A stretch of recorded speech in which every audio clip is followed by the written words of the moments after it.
Aduh, awal tahun ini kayaknya supporter timnas pasti kecewa banget sama keputusan PSSI.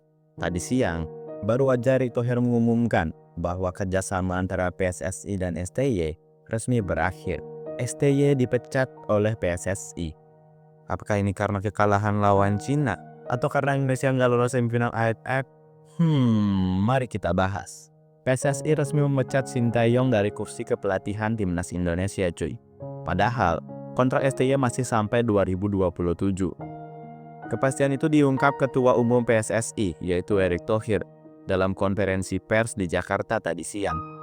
Erick Thohir pun menyampaikan ucapan terima kasih atas kinerja Coach STY selama ini. Ia menjelaskan bahwa hubungan mereka sangat baik dan semua pihak telah melakukan yang terbaik untuk program-program yang diinginkan, cuy. Erick Thohir pun juga menyampaikan bahwa dinamika di timnas perlu mendapat perhatian khusus dalam evaluasi.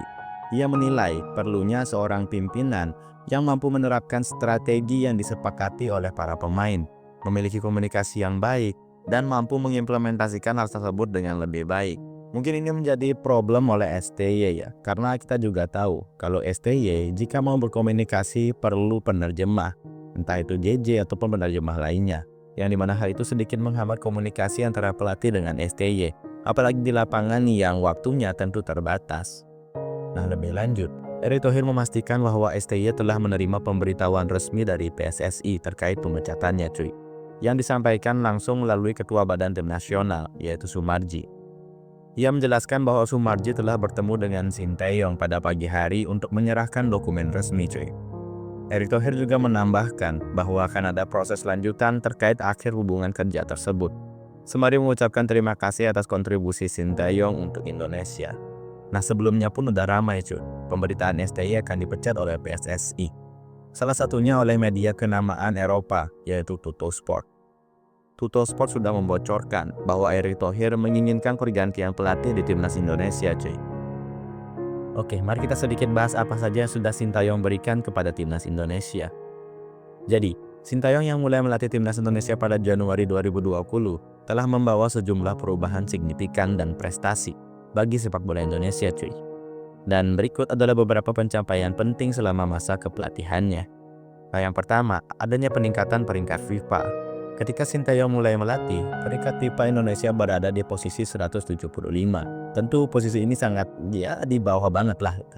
Berkat kemenangan-kemenangan penting di pertandingan internasional, Indonesia akhirnya berhasil naik ke posisi 146 pada Desember 2023 dan sekarang Indonesia berada di posisi 127.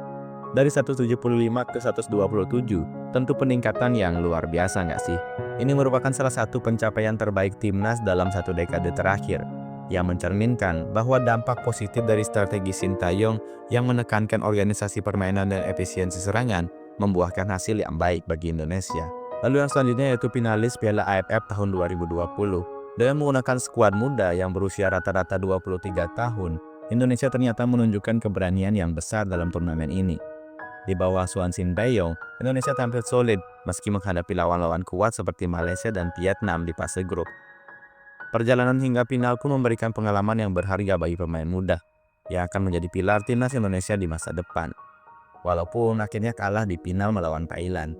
Lanjut di kualifikasi Piala Asia 2023, yang dimana setelah absen selama 16 tahun, Indonesia akhirnya berhasil lolos ke Piala Asia 2023. Kemenangan bersejarah 2-1 atas Kuwait di laga pembuka memperlihatkan betapa Sintayong mampu memotivasi timnya. Dengan pendekatan permainan yang disiplin dan taktik serangan balik yang tajam, Indonesia memastikan tempat di turnamen bergengsi ini. Lanjut ke prestasi selanjutnya yaitu lolos ke babak 16 besar Piala Asia 2023. Indonesia berhasil mencatat sejarah dengan mencapai babak 16 besar Piala Asia 2023 untuk yang pertama kalinya. Yang dimana dalam turnamen ini, Sintayong memanfaatkan kombinasi pemain muda dan senior untuk bersaing di level tertinggi Asia. Strategi fleksibel yang diterapkannya memungkinkan Indonesia bersaing dengan lawan yang lebih kuat, seperti Irak dan juga Vietnam. Lalu Indonesia juga mencatatkan sejarah dengan lolos ke putaran ketiga kualifikasi Piala Dunia 2026. Indonesia menjadi satu-satunya negara Asia Tenggara yang lolos ke putaran ketiga kualifikasi Piala Dunia 2026. Prestasi ini tentu mencerminkan konsistensi dan mentalitas kuat yang dibangun oleh Sintayong. yang mampu mempersiapkan tim untuk bersaing di level tertinggi tentunya. Lanjut ada kemenangan bersejarah atas Arab Saudi, yang dimana pada November 2024 lalu, Indonesia mencetak kemenangan gemilang 2-0 melawan Arab Saudi dalam lanjutan kualifikasi Piala Dunia 2026. Arab Saudi yang dikenal sebagai salah satu kekuatan utama Asia, tidak mampu menembus pertahanan rapat Indonesia yang dikomandoi oleh Jay Insis. Kemenangan ini menjadi salah satu bukti perubahan besar yang terjadi di timnas Indonesia. Dan perubahan itu terjadi di era Sintayong. Lalu Sintayong juga fokus di pembinaan pemain muda. Sintayong dikenal sebagai pelatih yang fokus pada regenerasi pemain cuy. Banyak pemain muda berbakat seperti Marcelino Ferdinand, Pratama Arhan, dan Ronaldo Kuateh yang mendapatkan kesempatan untuk berkembang di level internasional cuy. STY juga memprioritaskan pembinaan di kelompok usia muda untuk menciptakan fondasi yang kuat bagi masa depan sepak bola Indonesia cuy. Sehingga hasilnya terlihat di Piala Asia U23 2024 kemarin. Di Piala Asia U23 ini Indonesia mencatat sejarah dengan mencapai babak semifinal untuk pertama kalinya. Ini adalah pencapaian yang belum pernah diraih sebelumnya, menegaskan bahwa keberhasilan Sintayong dalam membangun timnas di level kelompok umur cuy. Dengan pendekatan yang mengutamakan taktik pressing tinggi dan penguasaan bola, Indonesia mampu bersaing dengan tim-tim besar Asia seperti Jepang dan Uzbekistan. Jadi Sintayong tidak hanya membawa prestasi, tetapi juga fokus membangun fondasi yang kokoh untuk masa depan sepak bola Indonesia. Dedikasinya terhadap pembinaan pemain muda, strategi modern dan peningkatan mentalitas tim menjadi warisan yang tentu sangat berharga yang akan berdampak bagi jangka panjang timnas Indonesia. Nah, mengenai pemecatan STY ini, netizen pun menanggapi dengan beragam. Ada yang kecewa karena seharusnya masih diberi kesempatan sampai selesai kualifikasi Piala Dunia. Dan ada juga yang setuju dengan digantikan pelatih Eropa untuk lanjutan kualifikasi Piala Dunia 2026 ini. Tapi terlepas apapun keputusan PSSI, mari kita doakan saja apa yang terbaik bagi timnas Indonesia. Dan semoga target yang sudah direncanakan sebelumnya bisa tercapai cuy. Dan Indonesia bisa ikut serta di Piala Dunia tahun 2026 atau di tahun 2030 mendatang.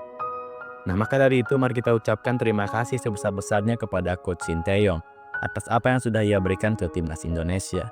Dan setelah ini akan ditampilkan beberapa komentar netizen terkait pemecatan STY oleh PSSI.